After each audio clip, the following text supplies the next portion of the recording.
because I do a lot of lifting amongst the marketing things that I normally do. So what we normally have here is we'll have belts, and again, it's just to follow a safety mode. There are yellow lines designated in the factory. We do have a large group, so I just please ask that we stay within the yellow guidelines. And again, if you have a question, my name is Bob, and I've been with the company now 15 years, and very happy to do this. Again, starting again before I've actually gotten recorded here, is that our manufacturing facilities are again of a handmade nature. We do have machinery that helps the process, but we can boast of being a handcrafted, American-made footwear, one of the very, very few and left over, and very EPA conscious and very recyclably conscious company we are. You'll come to find that out in seeing the processes as we go by here. So if you want, I think the best bet is maybe going by 2x2s or 3x3s, so therefore we can all see, and there'll be certain things I'll be able to give you can actually touch, because I like to do that, especially with all the little guys that come through here. They like to, oh, can we touch that? It's like, yeah, sure, here. So we'll be able to do that too. So if you'll just follow me now, we'll go right on in here.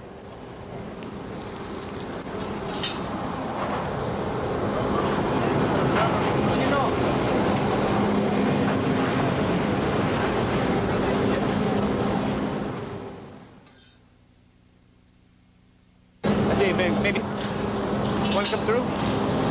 Want to come through? You just want to move back just a little bit, folks. We got a lot of folks coming through here. This area over here behind me is an area. What we try to do to put this scenario together is you'll see pieces, individual pieces being manufactured. Okay? From there, you'll see the rubber being mixed. We'll take you over here where we see the brand identification inside the shoes being printed up. We'll also see the soles being made. What I like to do is see all the pieces being made, coming together in the process on the other side here, going into the vulcanization ovens. Then we take you over to the stitching area where you see the uppers being stitched. Okay, right over here in this area here, we're having the front bumpers being stamped out in a cookie cutter. One thing about our handcrafted shoes, Vans speaking, is that there is a little bit of a variance in the product. Nothing is machine perfect. Even that you'll come to find in the wrapping of the friction. Front portion of the shoe itself, when it's wrapped around the shoe, the friction portion that's wrapped around the shoe is hand wrapped. In other words, it's not a machine perfect run on each individual shoe.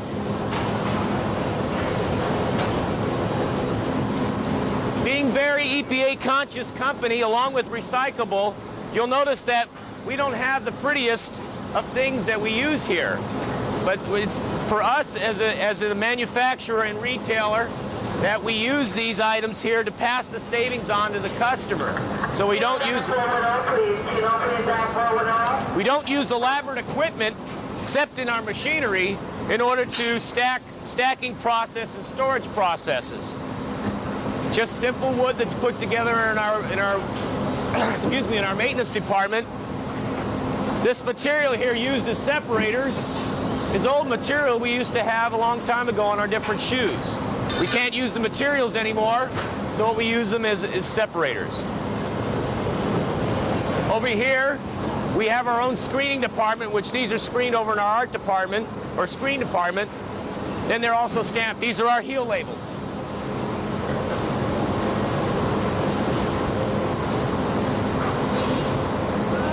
Yes, ma'am. How many times can they use these die cutters in a day? They last all day before they have to sharpen? Yes, they usually probably sharpen these once a week. All the dies that are on here, they usually sharpen once a week. Going back to our maintenance department, you'll find that Vans shoes is like equated to like an Air Force or a Navy base, where we're very self-sufficient. In other words, it's a city within a city. We have our own maintenance department, art department. We have our own in-house warehousing and distribution center. We also have our own receiving areas. So we're very self-sufficient on ourselves. In other words, we don't rely too much on outside vendors. There are some things that we need to accomplish with outside help, but not as much. We're very reliant on ourselves.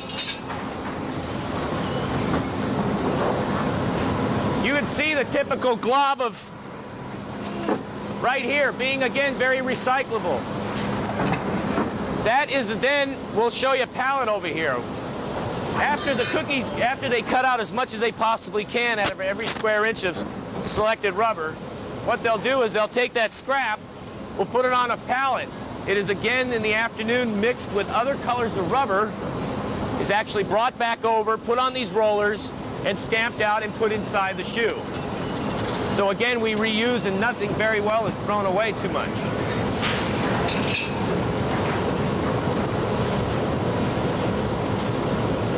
Okay, we'll just move. Now what we're going to do is move straight ahead this way. Just straight ahead, you'll stop at the end of that second machine over there. We take rubber, mix it on ducts or layers of canvas, which is then rolled onto these rollers, brought over to the process where we stamp out the bumpers and frictions. This gives our shoe added strength on the sides and the front portions, so we can be competitive with competitors. Our shoes might be higher priced, but they're going to last longer because we construct them better in this mode.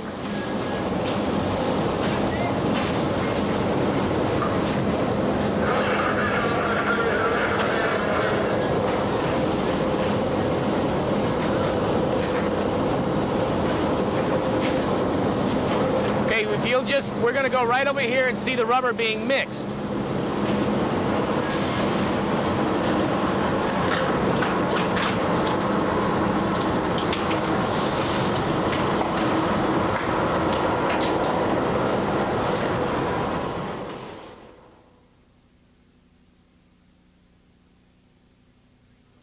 Natural rubber. We don't scrimp on anything like that, so it's going to give our shoes the longer lastability. The rubber we use on our soles is rubber purchased from Goodyear, originated in Indonesia. So it's not any kind of synthetic rubber. It is then mixed with chemicals, allowing us to be pliable to use. Then mixed up here, it goes up into the area, into these, what we call crackers. It is then mixed up into these areas here and put into these holding areas here. We get a lot of air bubbles out of it. We mix the chemicals up in it, and it comes into us almost in a very pure state. Can you read? Do you heat it or do you use solvents to get it to mix? It's actually heated with solvents to allow it so it can be pliable enough that we can use it like taffy. Again, it's in an unvulcanized state at that moment in time. The last process over here is then in our vulcanization ovens. And I feel bad because the people back can't hear. I'm sorry? Good.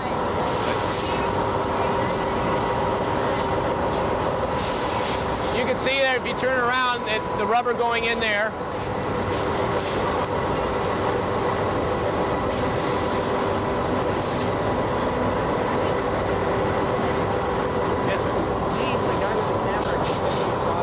Oh, good. If you want us to tell him to shut off, you can just say it. Oh, and he can hear you. Thank you.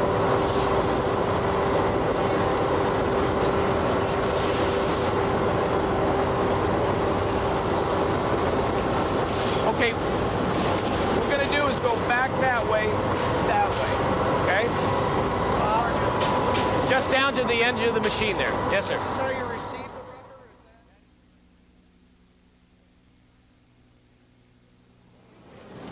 I'm sorry. Are they actually impregnating rubber into that fabric? Mm-hmm. It's actually being rolled in both sides. Both sides. And being combined that way.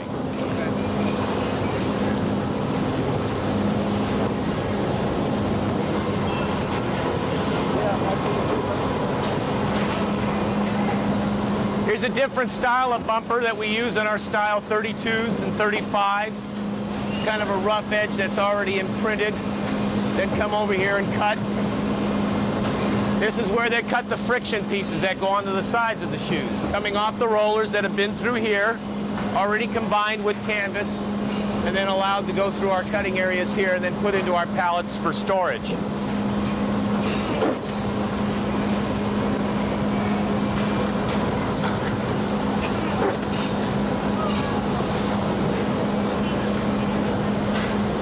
the most you have is maybe 8. How many is that? 7 or 8? Yes. 3, 6. Shoes that would be identical then, as far as exactly where he's placing the. Correct. That's the sole right there. That is the front bumper section Oh, that's on the shoe itself. All the bumpers, the side portions here, the frictions, what we call, the friction pieces are the pieces that wrap around the shoes themselves.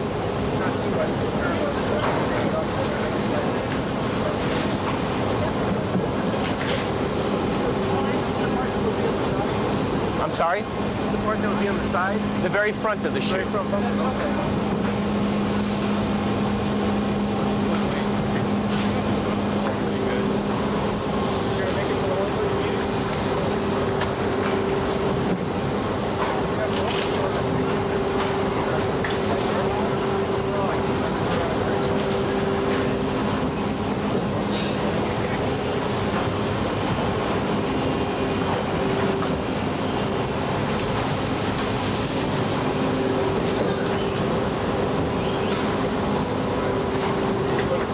Is that two bumpers together in one piece right now? Yes.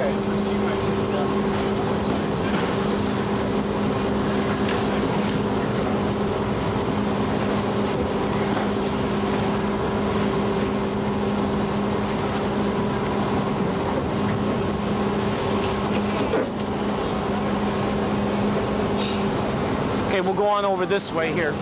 We just move right on down.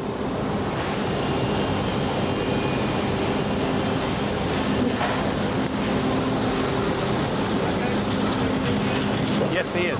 It's for a different style. It's just in a glob. You would think we'd throw it away. It's actually mixed again together and then stamped out over here. They're put into sheets.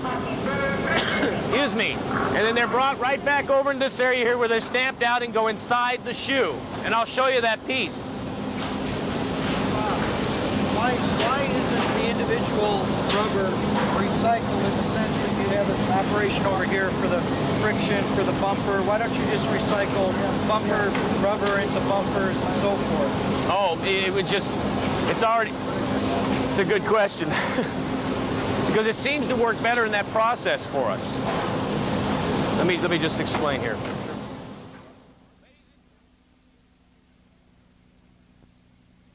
Replaced by brand identity, which they're stamped right over in this area here. This is a thick duck of canvas, your basic cushion or foam padding, the brand identity area. This has our arch cookie, and this is the recycled piece with all the rubber that we mix back up together, stamp out, and is put inside the shoe. This allows a lot of heat, less heat to go through the shoe. It also allows and gives it extra strength. Then you got to, if you take a look at this inside the shoe, then you have your gum rubber sole.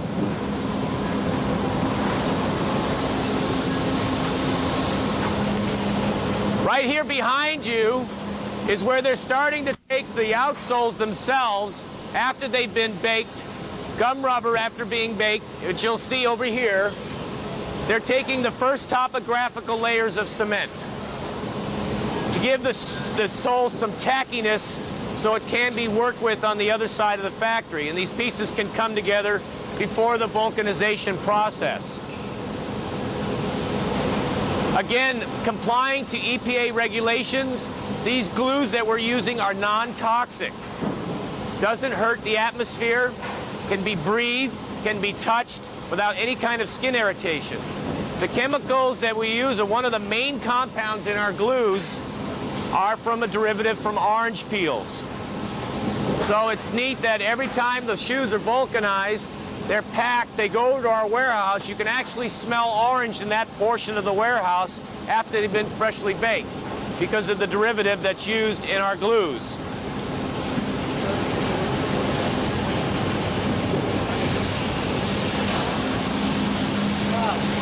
In-house, or is that from? The young ladies, you can see, are putting together our insoles.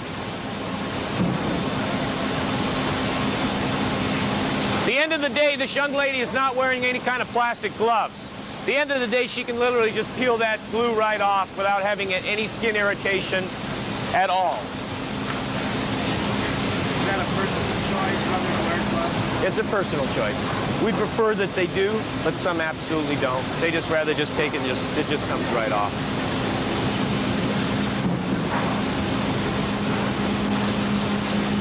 This is your recycled piece.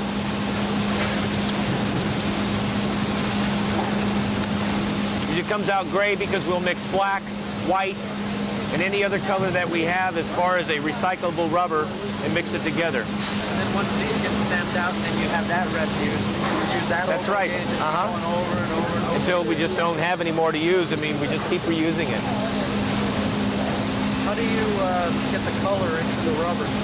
Whether it's white or black or so forth? It's the different chemicals, processes that they use in order to turn it black. Or we've had taupe colors, which we have now in fashion, black. We've had brown rubber so we have all these chemical compositions to choose what color we want. Red, black, we've had blue. Yes, the dye.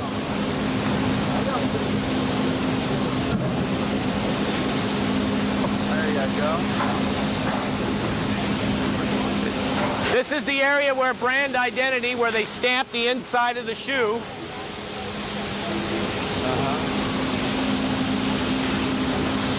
Now, besides doing Vans footwear, this might be important for you. Besides doing manufacturing with our own label, there's a lot of fashion or apparel companies within the United States or even abroad that have approached us to do what we have a private label division. So we also manufacture shoes for a number of other different people besides Vans. We've done shoes for Fashionab and still currently manufacturing for Fashionab, Massimo. We've done shoes for J. Crew, which we're currently doing right now, giving it a washed upper. We've done shoes for a myriad of different people using their label in their shoe, but having us manufacturing domestically for them.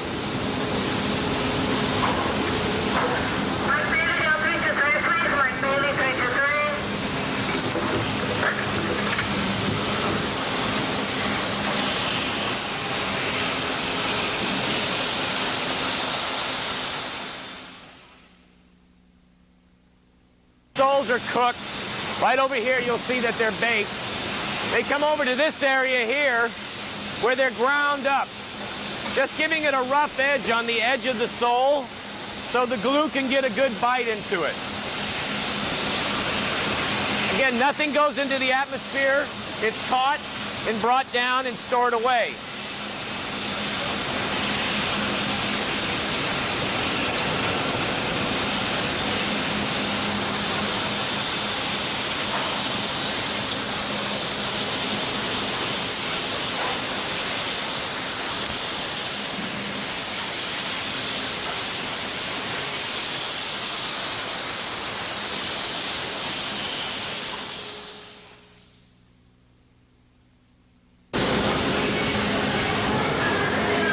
This is the beginning of an outsole.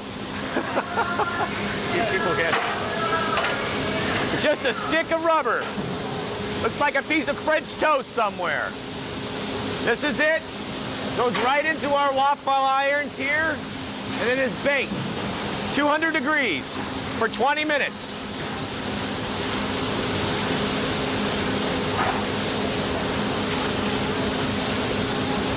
That's where we came up with the term waffle sole or waffle configuration on our regular style 44, we call it, because they're actually generated in a waffle iron. For a given size, how many different molds do you have? Of soles? Well, we have this waffle design would be one. We have our lugs. No, that one. Are they good? many different molds do you have? Like this one right here. That one looked very similar to the one over there. They're all making the same one. Correct. Each one of those molds may have slight defects in them, which will help us to identify one person versus others Right. in that same shoe. So how many molds in the whole plant? Well, how many molds in the whole plant? Yeah, I mean, give us a number, approximate. How many molds are there for that style For this in stuff? this whole plant? Yeah. I would say there's probably at least 100 irons per style that we have. Per size. For size 8.5. Well, yeah, here's 8.5. How many would there be for just this size? In inventory, I would say there would be at least 2 to 3 for that particular size. And then they get repaired and That's correct. 2 to 3, that's one of these things? Yes. So actually it makes several. Yes. And from our standpoint, each one of those is different. Right. each one of those 4 in there is I'm sorry. Oh, well, go ahead. I didn't mean to hit. No, that's okay. Then we have, besides the waffle sole, we have our lunch sole that we just produced. And that has the same amount of irons, too, to it, per size. And it also depends if, let's say we have men's 12, there's not as many irons. There might be more what we call in the belly, which is like size 7.5 men's through like a 10.5, 11. There'll be more molds for that size than the smaller or larger range in that size range. Then we also have our razor cut non-skid blue sole that you saw in one of those baskets over there. That's actually just cut itself, molded in here, and then cut. Do your molds have a lifetime, a certain, they can be used and then they have to be retooled or something, or? Not necessarily, no. These pretty much go on unless the hinges break or unless the handles break, then they are repaired in that fashion. Otherwise, as far as retooling, trying to maybe get out any kind of burrs or anything in that generally doesn't happen. The only repair would be cosmetically to the outside of the iron itself. Each mold, is each mold hand ground to the size, or is that a machine job? That's machined. We had this done by a tooling company outside of us. We didn't actually manufacture these ourselves. There is actually, as 15 years, this is an interesting thing. There is a young lady who wrote us a letter after looking at this sole for 15 years and actually said, there's the Star of David in this. Now, is this something that you have like a patent on or a copyright? Pardon me, we have a patent on this. Some yes. other company could not legally use that same design. That's correct. There was a company that came out for a while that had the same configuration, and yet we explained to them that they need to cease on production of that because we had a patent trademark on this. Does that patent have an expiration date sometime in the future? To my knowledge, no. But on a special order, you could use that design and you wouldn't have your label. But it would still be legal.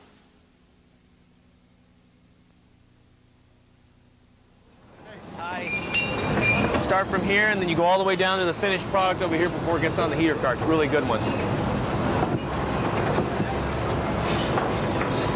Maybe you should wind your way back into the center of the group so that people they see your stop right where you are instead of going around. Okay. You just focus over to this side here, to my right. You'll see the shoe start to finish being put together in its pieces here.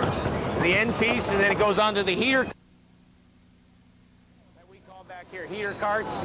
They're wheeled into these ovens. They hold about 10 heater carts each. Wow. And they're in there with about 350 pounds per square inch of pressure and about 300 degrees heat. That brings everything together to seal it together. They're brought back out, allowed to cool, then they're put into these staging areas right in here. Upstairs is the packing area, where then these go lifted up on an elevator upstairs, and then they're packed according to what they need to be packed, what styles.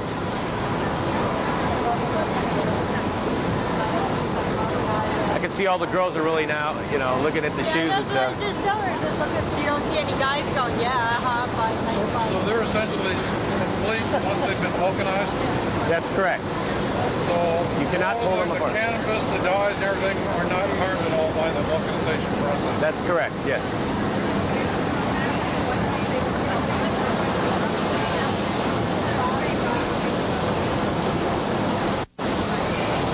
Now you got to give the plug to the store out here. Oh yeah, of course. You know, I have a lot of folks after a tour, they'll go over there and check out the shoes and stuff. But you can see it's kind of neat that I see the ladies coming over there, because for many years, a lot of the girls were buying men's styles or boys' sizes, because that was pretty much was our focus, was the men's fashion statement or skateboarding and bicycle motocross. Now we've turned toward the young lady, and it shows that with the styles that we have out here, the girls are focusing more attention towards Vans now as a fashion, or as a ladies' fashion statement now. Those, what we call Style 17 that she had in her hand, that's an extremely comfortable shoe. I don't have a pair, but my wife does, and all the girls down the block. Well, you But sold a few pairs already. as a wear test, they're very comfortable, especially with that velvet on. Yeah. Really good. Okay. How long do we stay in there? They stay in here for approximately 30 minutes. 30 minutes at what temperature? It's 300 degrees temperature with 350 degrees or PSI, Okay, what temperature is that? That's centigrade or Fahrenheit? centigrade. You do have suede shoes over there, though, so you do some leather up here? Yes, suede only, yes. We don't have the capabilities to do a smooth leather shoe because of